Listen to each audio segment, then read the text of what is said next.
The Bliss Business Podcast, the show about empathy, connection, and consciousness in business. Today's episode is brought to you by Zero Company, your paid search, social media, and programmatic ad experts.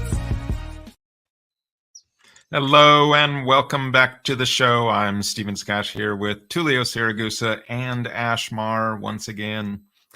Last episode, we talked about some purpose-related campaign ideas to emotionally connect with customers. Today, we want to take another approach to that emotional connection with your customers. And this is often described as surprise and delight strategies.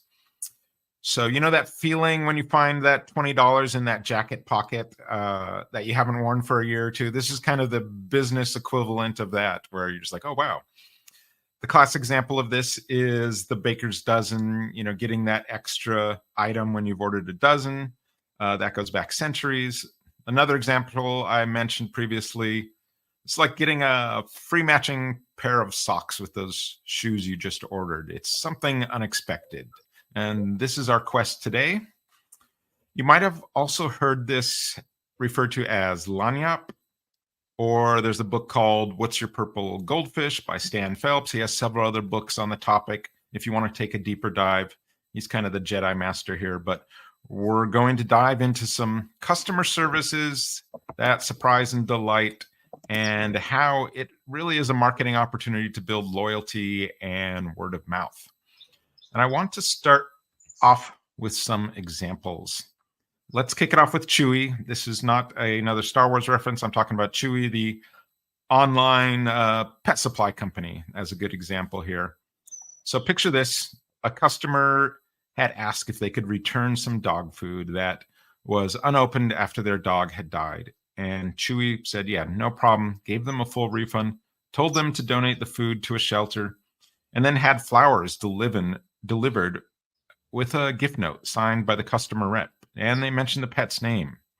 So first off, good job. Good job being a human. Good job showing some empathy and compassion. Yes, thumbs up, clap.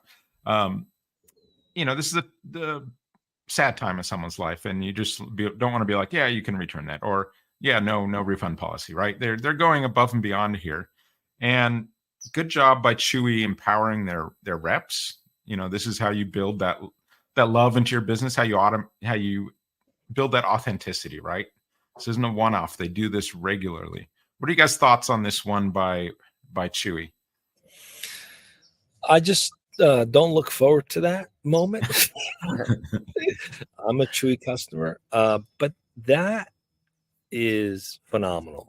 Rather than get caught up on, policy is we don't take returns. They just wanted to facilitate a great experience. Be there for the customer when it's the most critical time to be there, and do something nice on behalf of their customer and even their pet. And so guess what's going to happen, when that person eventually gets another pet? They're just going to have tremendous loyalty to Chewy because they were there for them. So great job. Seriously, I mean, that is going above and beyond. And just like you said, just being human and just having a lot of empathy in the most difficult moment for someone, but also building an incredible connection as a result of that too.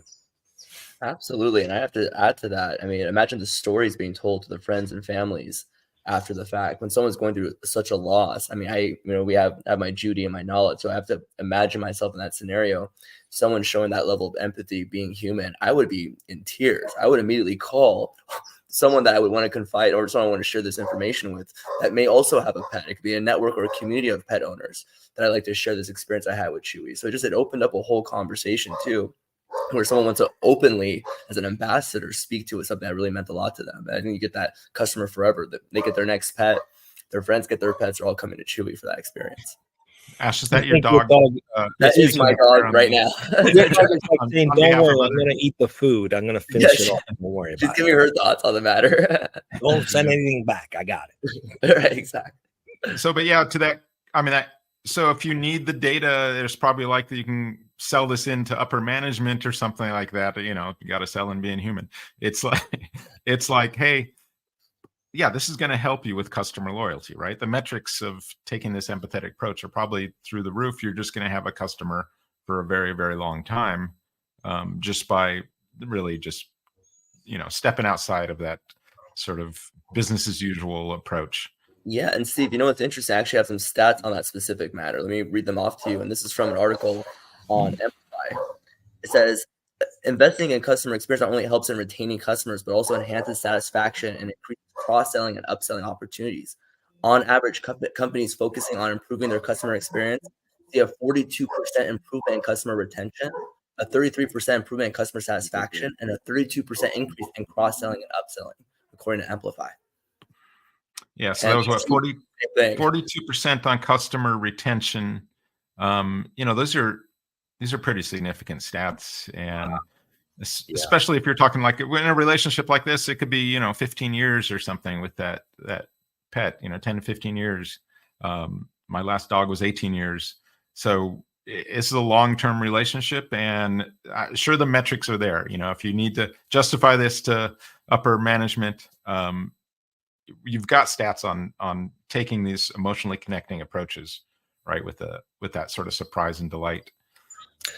I just like the fact, the ideal way to surprise and delight your customer is not to be fixed in your way of doing things.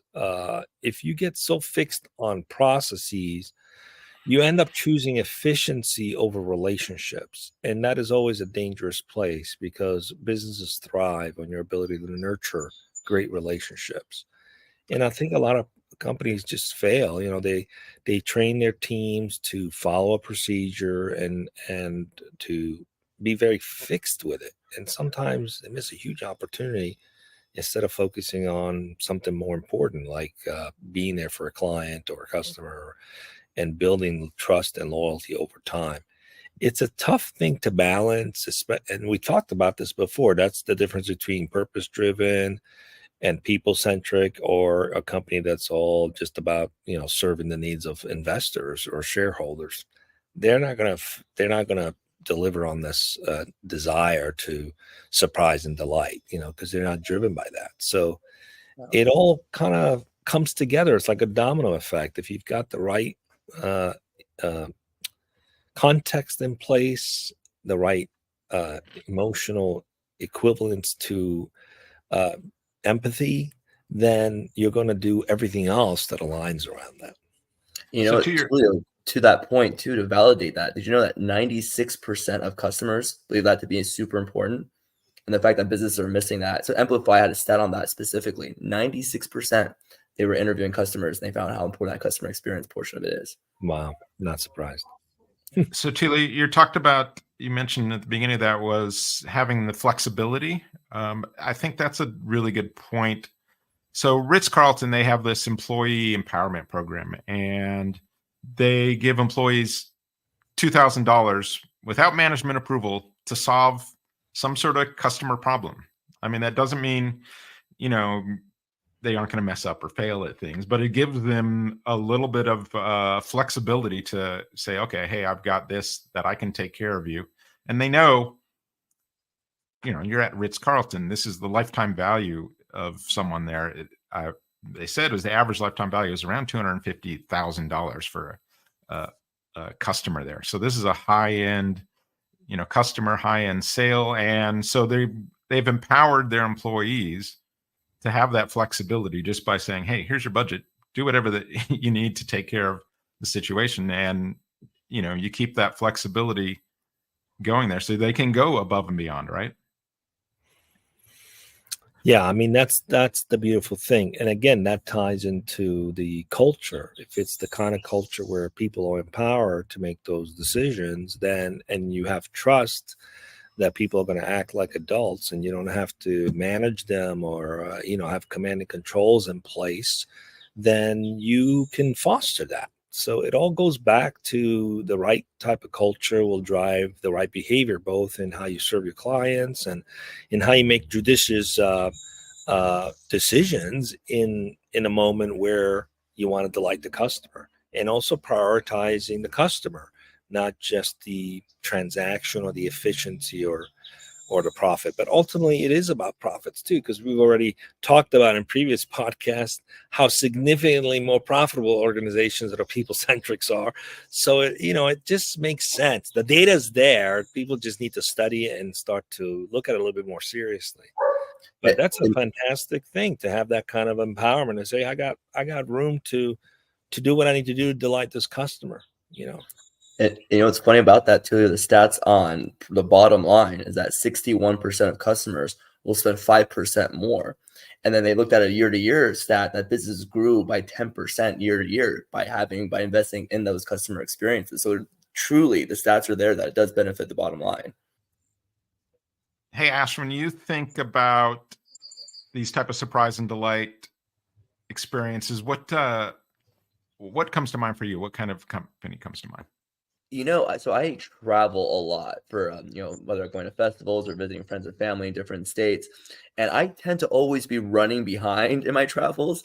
So a company that really stands out for me is Southwest, because one, their customer experience is super phenomenal. They always bring humor when I'm running for my life. There's always been some kind of joke that they'll bring in, and they'll let me into the cabin. It's always a great experience. And I talk about the fun snacks. I know their signature is their peanuts. I know other airlines also give snacks, but they have that thing that they always give, I always look forward to. But overall, I think it's just a positive experience. That no matter what my circumstances are, they know how to make me feel really good when I'm in that airline. I really do appreciate that. So that definitely comes to mind when I think of a company that surprises me with their customer experience. Airlines are particularly atrocious at this, I think, of giving you any kind of leeway or going, bending over backwards sometimes. Southwest, it's definitely, part of their culture, right? So yeah, and I'll give an example. I had one airline where I was 5 minutes before the plane was about to leave. So technically I was running behind, and they had every right to close the door on me. Southwest Airlines had the same experience where the lady in front was joking that she was going to close the door on me, but she opened it right up and said, "Get your butt in there." And that was a very different, vastly different experience from any other airline. Yeah, so I've been in the lodging industry doing promotions and stuff, and that they're really good at surprise and delight, right? They're always just some sort of experience, some sort of little thing. But yeah, airlines have always been, to me, like that's just like a really hard one to pull off. Tullio, what comes to mind for you for a company when you just think about surprise and delight? What?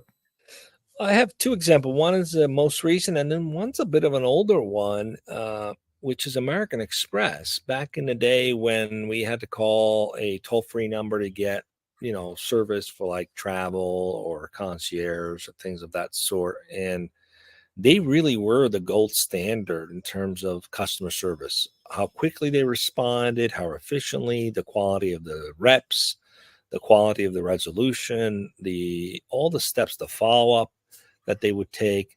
And in fact, at the time, being in the IT and the telecom business, quite often we deal with companies that had major customer service centers, and they would often look at how they were performing against other competitors in the same industry. And I would say you're actually targeting the wrong gold standard. The gold standard you ought to be striving for is like American Express. Why? Because people are used to that quality of service. So when they call you, if they experience a similar quality of service, then you are on equal footing with that experience, versus maybe you're better than your competitor, but that doesn't mean you're creating an experience that is worthy of people's attention. So that was a great experience. I remember at the time, one time I lost my passport. I went through security in Paris with my family on my way back to New York, and along the way from security to the gate, lost the passport. So when we get to the gate to do another security check, didn't have the passport and ended up missing the flight, and called American Express concierge at the time, and they actually called every gate in every area in that section and found it like 2 hours later and called and said, "We found your passport." I mean, talk about delighting the customer. Yeah. Now they're definitely well known for that. Because I remember when I was like 20 or something, like my father-in-law, he said, basically, make sure you get an American Express card, because their customer service is, they're going to help you out in who knows what kind of ways. But Yeah, that I was mean, exactly it's just the kind of phenomenal. And and they have different layers as you kind of move up the layers of American Express. It just becomes a phenomenal experience. But nonetheless, even just the green card, they still have phenomenal concierge. Now, this was back in the day when you had to call an 800 number to get service. Today, it's very different. It's a lot more self-service, albeit they still offer the same quality of service. But most recently, I would say Riser, which is the mushroom coffee company. I tried it because it has a lot of health benefits and it tastes pretty good. And I was surprised to get a personalized email every month. It's like, hey, it's time for your new subscription to ship out. How are you doing? Do you need us to wait a little bit? And I was like, first of all, I was surprised that there was actually an individual. I don't know if it's the same individual. It feels like it is. Maybe it's a whole team of people, but they created a feeling that someone actually wrote me and saying, hey, are you ready for, to replenish? And this went on every month. And there were times like, I have too much. Let's wait another couple of weeks. And then I went through a process of like, yeah, I don't know. I'm kind of drinking my regular coffee more. And I wanted to cancel. And they reminded me of all the health benefits of the mushroom and all this other things. And I was like, you know what? I happen to have quite a bit of it right now. I don't need a refresh, but I was able to agree to put it on hold. So they maintained me as a customer by putting me on hold. And they'll revisit me in a few months, and most likely I'll have used it up and I'll probably reorder. But that was just a great example where it felt like a very personal touch, a real human responding. And I know it's not a bot because it responds to what I write. So, and it's very personal. So that was that's another example of personalizing a human touch to something as simple as a commodity like coffee, but kudos to them because they were able to hold on to a customer and probably will continue to hold on to this customer, even if I don't have a desire to consume a lot of it, but I will hold on to it because it's a great experience. Well, think about I was going to add one more example I have to share because I just had a recent one, and this is more of on the insurance side of things. I'm still going through my situation. I should be getting my car back today, but my accident 2 months ago, Allstate Insurance, the way they curate that experience for me, they had someone walk me through downloading an application. It was a matter of a button press, and before I could even do anything, they already had my rent-a-car already booked. They had everything already set up for me. They had a person coming in, made sure I was okay, all that cool service. And at the very end, my biggest fear was, oh my goodness, I hope I have gap insurance in case my vehicle was towed.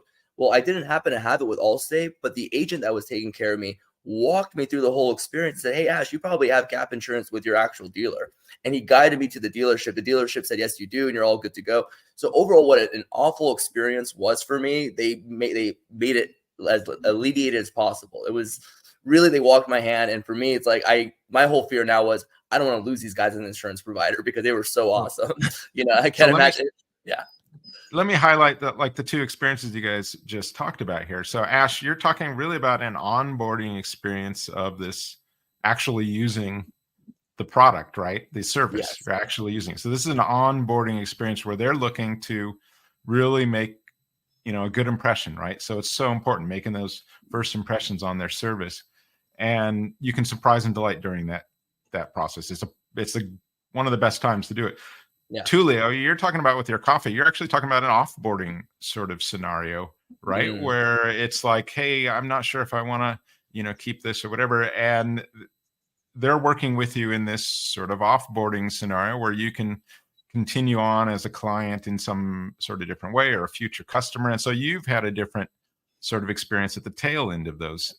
So those are both like these perfect moments to really focus on when you're thinking about like a surprise and delight scenario. So let me go a couple more examples here, and then we'll move on. But with these surprise and delight, these are really good for social media too, and you don't have to have like this ongoing sort of system of surprise and delight. You can have a promotion that's basically like something totally unexpected. That makes for a great social media exposure too. When I think of this, there was this Taco Bell had airlifted this taco truck to this small town in Alaska it was like 4 hours from their nearest Taco Bell. And So they actually did this as part of this promotion, which, you can think of the natural social media elements here for this to go viral. That was one example. Another one was Lord & Taylor. They told people to post something that they liked from their store with the hashtag obsessed and see what happens next. And this is all they did. So people would post that. And then a week later, suddenly they started getting this flood of these customers calling back, gushing, because Lord & Taylor went out and sent them that exact item for free. Just random, track down where's this person live and do whatever. And so now they're getting this buildup of social media. Again, this total surprise and delight scenario. So why do we like these so much as customers? I think the neuroscience behind this surprise and delight strategies is pretty fascinating to me. So when customers receive something unexpected, there's like several key processes that occur in the brain that contribute to this positive emotional response. So I want to go through some of these and just, if you guys have any comments as we're going along, but the first one that's pretty obvious, right, is the dopamine release. So this is the neurotransmitter associated with pleasure and reward. When the brain encounters something unexpected, particularly if it's positive, it releases dopamine, as part of this reward system, leading to, we all know this, the feelings of happiness and stuff, right? The reward feeling. So dopamine, that's a pretty straightforward one, but let's go a little deeper here. So there's emotional engagement. So surprises can generate stronger emotional reactions than anticipated events, right? So the amygdala, which plays a role in the processing of these emotions, this becomes more active in response to surprises. So this is another area that's kicking in here. Now there's also increased attention and memory formation, right? So the hippocampus, it's involved in forming new memories, right? So novelty and surprise can enhance the activity here. So it's making the experience more encoded in your long-term memory. So this means customers are more likely to remember this unexpected positive experience. So this is just another layer of what's happening to this. Why do we like this so much? So then you also have this enhanced learning and positive association, right? The brain is wired to learn from novel experiences. So when a customer receives this lagniappe or this experiences this surprise and delight, it not only creates this memorable experience, but also associates that memory with positive feelings toward the brand now. So over time, these positive associations, that's going to strengthen your customer loyalty. Still got a couple more here. So a lot going on in our heads, right? So you've got social bonding. So this is oxytocin. So this is often referred to as the love hormone, plays a role in bonding and trust. So positive social interactions, including receiving gifts or benefits from others, can increase these oxytocin levels. So you get this feeling of trust and loyalty toward the giver. So in this case, the brand. So again, another part of what's going on in the neuroscience here, that why we like this so much. Still a couple more. So there's this contrast effect. So this is something unexpected and positive that happens out.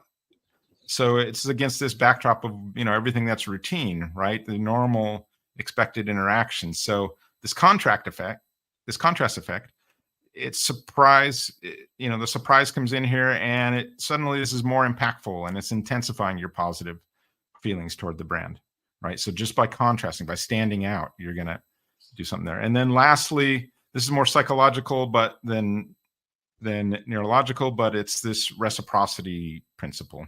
Right. So this is deeply rooted in our human behavior. If we receive something that's, value unexpected, and sometimes we feel this sort of nature, this thing we might want to repeat business or give positive reviews or give them word of mouth, recommendations. So no wonder we like these so much as customers, because there's just a lot going on. It's just hitting on all these different areas and it's standing out. It's making sure you remember it. It's, the dopamine, the oxytocin. It's kind of crazy how much is going on inside our heads and why we like this. Any thoughts on that?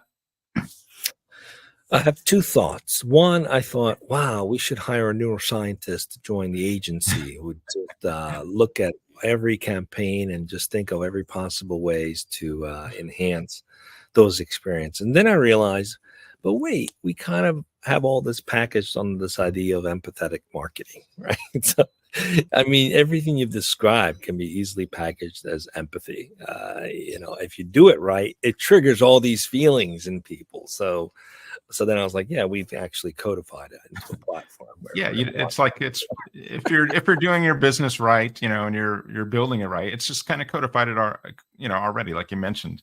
Yeah, it's already there. But that Ash, could what be do a you think? secret weapon for an ad or marketing agency to have an actual neuroscientist on the staff who could. I mean, you don't want to look be into that a little bit more. You just gave me some ideas. Yeah, sometimes when I think about it, I go, I don't want this to be manipulative, right? But I do want to just inform that there's stuff going on inside of us, why we like this so much, why we're repulsed by something, what's going on, what's happening to us. Yeah. It's interesting. The law of reciprocity has been something very powerful that has been just part of my value systems in life. I believe that every time I give back, that person innately feels that they have to give back to me as well. Now, you could look at it like, if you understand this, you could definitely manipulate, but really what you're doing is following nature. Marcus Aurelius in his book, The Meditations, wrote about this to himself all the time, that we were all born to work together and help each other in every way, shape, or form. He even went so as far as saying, I wake up every day knowing that people are going to backstab me and hurt me and do things that are out of character. But despite all of that, we still have to all work together. So knowing that's the nature of things, right? I think naturally when we actually see it scientifically, all the chemical reactions from oxytocin, dopamine, so on and so forth, I think that ends up becoming a superpower. And one of the comments I made more recently is that typically people don't know better to put others on, and you have to really go after opportunities. But when you're putting other people on, you're celebrating others, that pays back in dividends. And I look at it like all the friendships, relationships, all the people have been supporting me along my journey. And I'm sure Steve, Tullio, you both could say the same. All the people that have supported along your journey has come back from some law of reciprocity, something very kind that you did for someone else that now is coming back in dividends. And probably not in short term, but long term, you're like, wow, all these amazing opportunities have opened up for me. And I've just been living my life being a good person and working with others. So there's a lot of power in that. I can't help but comment on the fact that this is a lot harder to accomplish today because we live at a time where there's a lot more focus on the self, and self-actualization, and it's not necessarily a bad thing, but there's not enough focus on delighting others. So because there's a big push towards delighting yourself, you might fail to think about the fact that part of delighting yourself is also delighting others. In fact, you end up delighting yourself more by delighting others. Yeah. So there's this risk that a misunderstanding of what that means. Delighting yourself actually is very much closely tied to creating happiness for other people. So if organizations aren't sitting around thinking about how do we delight our customers, or proactively putting plans in place to do that, they can miss out on a lot. And we just talked about all the science behind it. So, there's definitely a lot to think about in terms of making it an effort, a proactive, concerted effort to delight customers. Yeah. And so there's a lot of different ways you can do this too. It's not, I mean, we've given some examples, but so in the book, What's Your Purple Goldfish? They go through 12 types of examples of this sort of surprise and delight strategy. So let's go through some of those so people can see, it's not just some of these examples we gave. There's just a whole range of ways you can do this. So the first one in there is throw-ins. This is just something small extra added to a purchase, right? Just that you weren't expecting. So obviously we mentioned like the baker's dozen as kind of the classic example, but I think even one of my favorites is if you've ever ordered something from Etsy, a lot of times, those Etsy stores, they'll just throw in something really small and extra in there that you didn't order. And you're just like, oh, this is nice, and it costs them probably just a few cents, but it's just that extra little touch there of just throwing something in it's got a maybe a low price tag, but it's got a high perceived value because I wasn't expecting it, right? Yeah. And then another example is sampling. So this is, giving away something free, some products to allow people to experience. And then we did, I mentioned my experience in lodging industry. We did this thing where we gave away, it was something like, I want to say a few $100,000 worth of Minute Maid orange juice to all these bed and breakfast inns across the country. We just had this massive program we set up with a few thousand bed and breakfast inns, and we did this sampling program so that they'd actually get Minute Maid would get in there, and people would be asking them, "Hey, what this orange juice is great," and you'd get that instant feedback.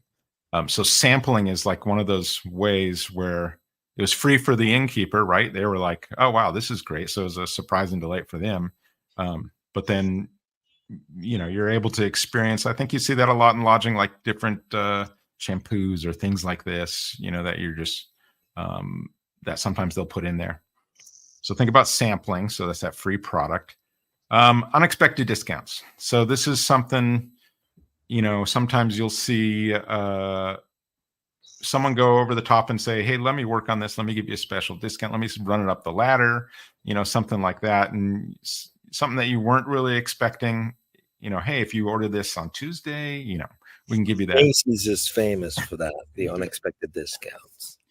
Yeah. And I think, it's like, you don't want to necessarily, give away the store, right? But if you've got some sale coming up or going on, you're going to sell those things anyway at that price. One of the important things, here's a tip on that, is make sure, like on the receipt, if you can, or whatever the bill is, just show that they got a discount. Just physically show it. Just don't show the regular price. I mean, just don't show the discount price, show the regular price, right? That just makes sense. Smile, right? Little gestures. This is another thing, right? Just being human, right? Just doing something that, is a little more connecting to a person. A thank you note, something like that, right? Just being this little sort of gestures, little gifts you can give. I know Ash, you've done this, right? As we set you up, we've got a program for you to spend. You've got a budget every month to whatever. Spend whatever on whatever client you want for any little thing. How's that work out? Well, they love it. So after long meetings, sending a nice coffee, or if we have a successful, a meaningful situation that happens, a goal that we hit, sending them a little gift for being a part of the team and us working together to make that happen. They all feel that extra connection, like that friendship level. And also it gives me a cushion when things aren't always going great. That client feels that connection that, hey, we're doing our best, and they feel that law of reciprocity. Oh, Ash has done so good, but also it's given us enough to give us that cushion, to give us that little break for us to solve problems. So it's a great success. And they get excited. Sometimes I get asked for, "Hey, am I going to get another coffee this week?" Things like that. Yeah. Well, and that's even a small one. We've had, I don't know, it was a few weeks ago, employees, they had some sort of tragedy in their family, and our employee was able to send them flowers, right? And they had a budget for that, and it was, not something they needed to run up the ladder or anything. It's like, no, you've got free reign to take care of people. And so that's really what you're doing is, it's been a long meeting or whatever, right, Ash? And you're like, "Oh, sorry for that. I'm going to take care of it." Yeah, exactly. We talked a little bit about onboarding and offboarding. So pay special attention to the first and last impressions. I think this is the area for this lagniappe, this, surprise and delight. Those first impressions, if you mess up, the first 90 seconds, it may take you a week to get that back. I mean, so they've studied this. It's like those first impressions, those first couple minutes of interaction is really, you've got to pay attention on that. And then it goes even that first hour, right? That first hour of interactions, you really got to pay in attention on the service. So Ash, you just went through the insurance thing, right? So all of that is really, this is your first impression of experiencing the actual service. And something goes sideways there, you're like, "Oh, I'm switching." Well, Steve, you want to hear the stat on that one? 89% of customers dip out to another brand if they have an unpleasant experience. So if I mean, mind you, I was in an unpleasant experience being in an accident in the first place. I was already very anxious on the phone. I did not want to have to download an app, right? So they could hear the intensity of like, "I don't want to do this, right?" But that they calmed me down. They walked me through the steps. And when I saw what the process was like, the onboarding, it all made sense to me. I was like, no, these people had my back, and they really took care of my experience. Now, mind you, if I had a bad experience, I couldn't figure out who to call, and they kept forcing an app and weren't really helpful, I would have been out. I would have called Geico. I would have just jumped. I would have, moved on, so that would have left it traumatizing. I'm already not in a good state. You're not helping the matter. So, Yeah, it's definitely, I mean, Not that's to just compete with your insurance company, but I just had a total accident in January, and Oh, Geico was like one call made it so simple. But within less than a week, everything was paid for. So yeah, that's amazing. Even better. just saying. No, but you reminded me of like, yeah, Yeah. that was really painless. Like it was Yeah. like just so simple and fast and like not a whole lot of paperwork. So you're right. But if it wasn't, you'd be like, yeah, I think I'm gonna need to find someone else to work with. So Yeah, exactly. So continuing on these 12 items, I think you guys both mentioned this next one. It's follow-up, right? It's that follow-up sort of after you're using the service to make sure everything's going all right. I know we do this in our agency where we've got like a senior account manager is going to follow up and just check in. Because this might be a time they can tell them something that they aren't telling their regular account manager, or, just having access to someone else at the company is just always important. So that follow-up stage, again, this is a really good time to surprise and delight. I'm sure, and I know actually we do still do some of that same gift giving, after that little process. Hey, thanks for taking the time. I really appreciated the half an hour meeting, and we do some sort of, nice gesture there as well. Another of these 12 is added services. So something that's not typically included for us, that might be just having someone go above and beyond. If we're just focusing on some paid channel, we're giving them tips on maybe SEO as well or something, right? Like that. And that's just the account manager saying, hey, actually what you should do is this, this, and this. And so this is kind of that added sort of service where it's something that, is going above and beyond. Another one, and this one you may not think about a lot, that surprise and delight, it's entertainment.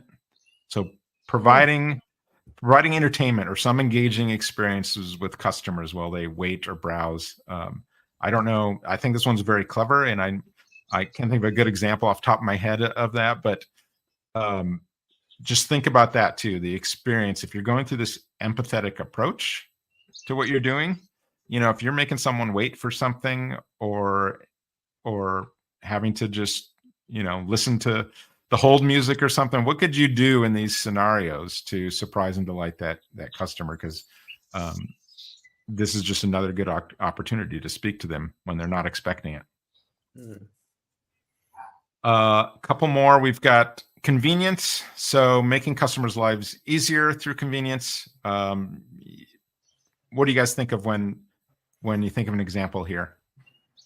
Well, I had mentioned earlier sort of the gold standard in the 90s of customer service or the customer experience was American Express. Today, it's Amazon. It's just simple. It's convenient. You get the stuff sometimes the same day, sometimes the next day, or worst case, within 2 days. And if you're not happy with it, you can return it. And sometimes you use something and you turn around 2 weeks later, like, yeah, I don't really need this. And you can return it. And there's the no longer needed option on the return, which just blows my mind. Like, you don't have to explain. I just no longer need it, So, I mean, the point is they've made it so simple. And yet, they've also created it where they understand how to compete with the brick and mortar retailers, right? Because in the brick and mortar, you get to go there, you try something, you feel it, you test it, you touch it, right? And then you take it home, right? So the likelihood of returning it and so on isn't there because you've been there, but you don't get to have that experience when you order online. So you have to enable someone the convenience of, yeah, this isn't for me to return it without any questions asked. And they've mastered this, and which is why I think 48%, I don't know the exact percentage, but it's high up there, of the US population actually shops on Amazon because of this convenience. And it's phenomenal. And sometimes you want to return something, it's like, oh, just keep it and donate it, and we'll refund it. It's like to talk about the surprise and delight, like throwing little giveaways. I wonder if that's part of their strategy, because I was thinking as you were talking, I'm like, why did they do that sometimes? Like, oh, just hold on to it, donate it, and we'll refund it. You don't have to return it. Maybe that's their little way of infusing a little little gift once in a while for something that you were gonna return anyway. Who knows? But definitely they've mastered, and they're the gold standard on retailing or e-commerce for convenience, for sure. I have to piggyback because my experience with Amazon, they've saved every Christmas and every birthday, because I'm a procrastinator. So I tell myself I'm going to go shopping and actually feel and touch the gifts I'm going to buy for my friends. And next thing I don't have any time for that. So that last minute purchase. And to Tullio's point, when they sent me an extra drum set, and I said, "Oh, you guys sent me 2 by accident," they said, "Oh, well, go ahead and keep it. That's on us." What? That was done. At that point, I'm not going anywhere else.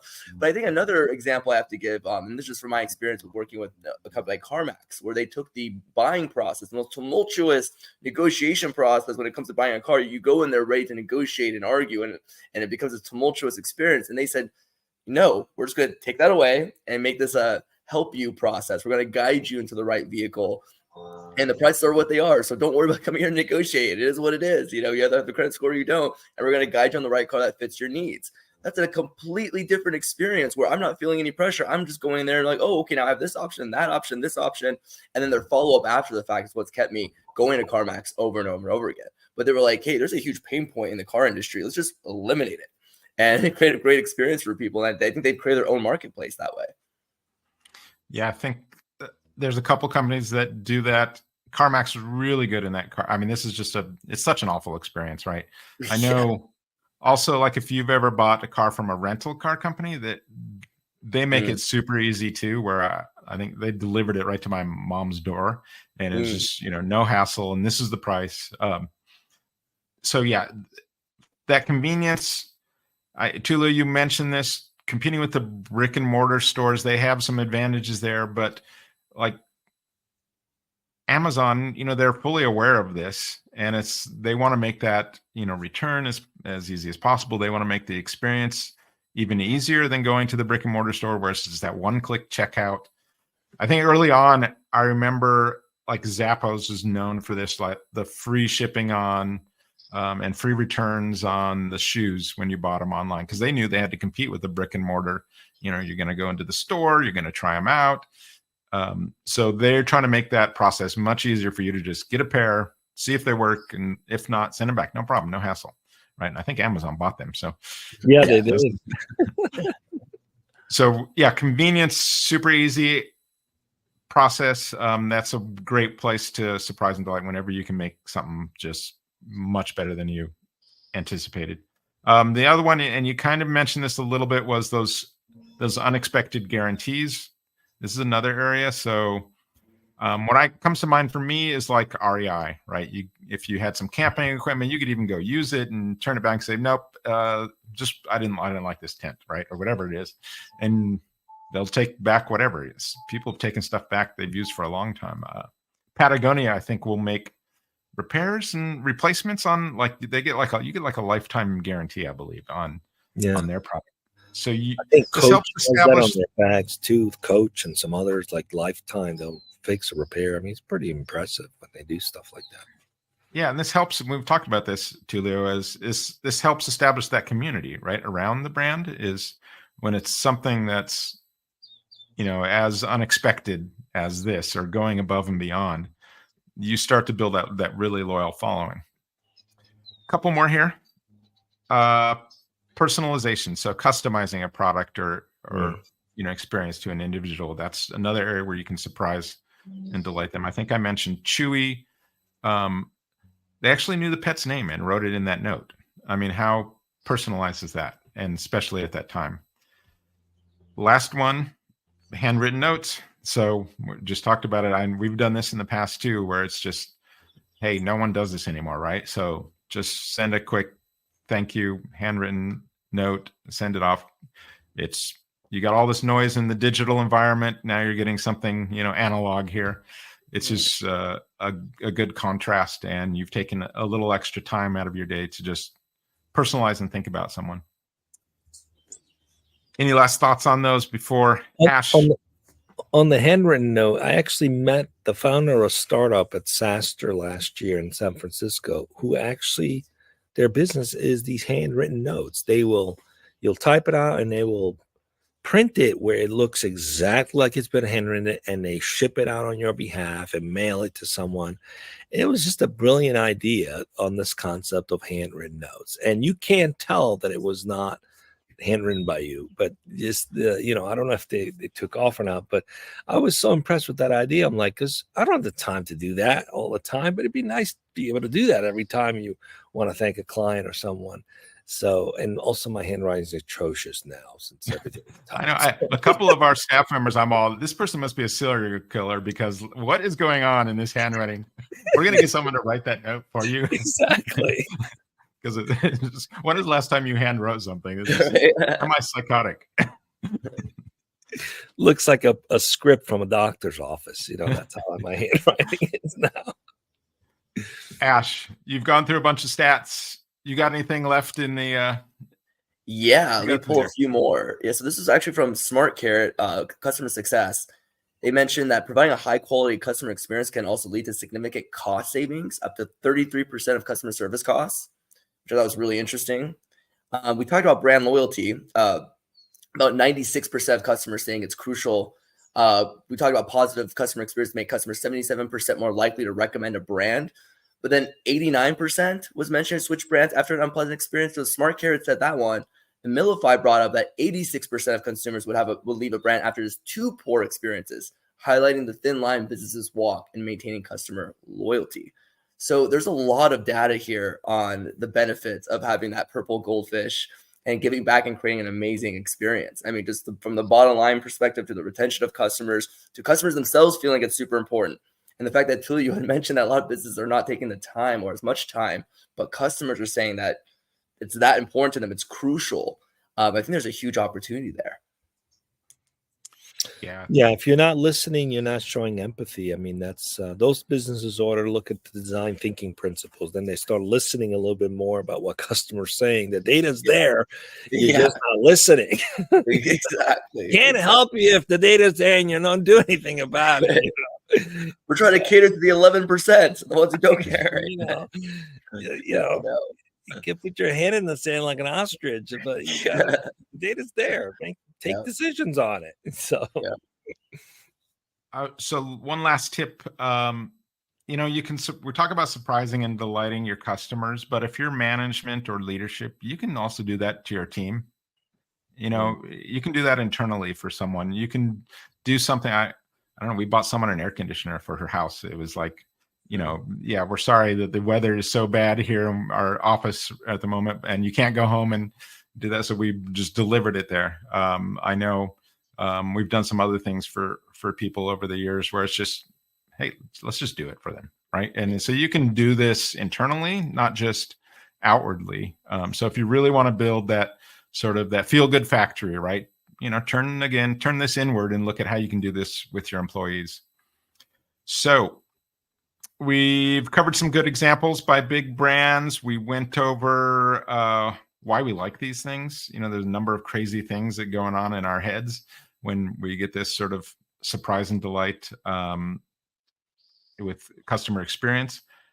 We went over the 12 different types of strategies for these. And again, if you want to dive in this deeper, there's the book by Stan Phelps. He's got a number of these books on, what's your purple goldfish? He's got other different color goldfish as well, but in his series. But there's a lot on just this surprise and delight and customer experience. Ash hit with some stats throughout the show. So, it's a thin line, 1 or 2 bad experiences. And like you said, someone's going to dip. And again, so this is all about how you can build love into your systems, right? How you can create that bliss business. You need systems like these. You need to go through these exercises. Like we did last show, we're going to go over ideas for small businesses for surprise and delight strategies. We mentioned some big name brands today. We want to go through some ideas for small businesses now, things that anyone can do. And I can't imagine there isn't a business type that this could apply to. So let's get the creative juices flowing on the next Bliss Business Podcast.